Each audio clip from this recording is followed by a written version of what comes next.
مزامیر کی کتاب زبور 97 سام 97۔ خدا سب سے بڑا فرمانروا ہے، خداوند سلطنت کرتا ہے، زمین شادمان ہو، بے شمار جزیرے خوشی منائے، بادل اور تاریکی اس کے ارد گرد ہیں، صداقت اور عدل اس کے تخت کی بنیاد ہے، آگ اس کے آگے آگے چلتی ہے اور چاروں طرف اس کے مخالفوں کو بھسم کر دیتی ہے۔ اس کی بجلیوں نے جہان کو روشن کر دیا، زمین نے دیکھا اور کانپ گئی، خداوند کے حضور پہاڑ موم کی طرح پگھل گئے، یعنی ساری زمین کے خداوند کے حضور۔ آسمان اس کی صداقت ظاہر کرتا ہے، سب قوموں نے اس کا جلال دیکھا ہے۔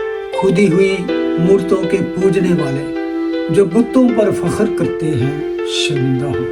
اے معبودو، سب اس کو سجدہ کرو۔ اے خداوند، سیون نے سنا اور خوش ہوئی، اور یہودا کی بیٹیاں تیرے احکام سے شادمان ہوئی، کیونکہ اے خداوند تو تمام زمین پر بلند و بالا ہے، تو سب معبودوں سے نہایت اعلیٰ ہے۔ اے خداوند سے محبت رکھنے والوں، بدی سے نفرت کرو۔ وہ اپنے مقدسوں کی جانوں کو محفوظ رکھتا ہے، وہ ان کو شریروں کے ہاتھ سے چھڑاتا ہے۔ صادقوں کے لیے نور بویا گیا ہے اور راست دلوں کے لیے خوشی۔ اے صادقوں، خداوند میں خوش رہو اور اس کے پاک نام کا شکر کرو۔ خداوند کے پاک کلام کے پڑھے، سنے اور اس پر عمل کرنے والے مبارک ہو۔ آمین۔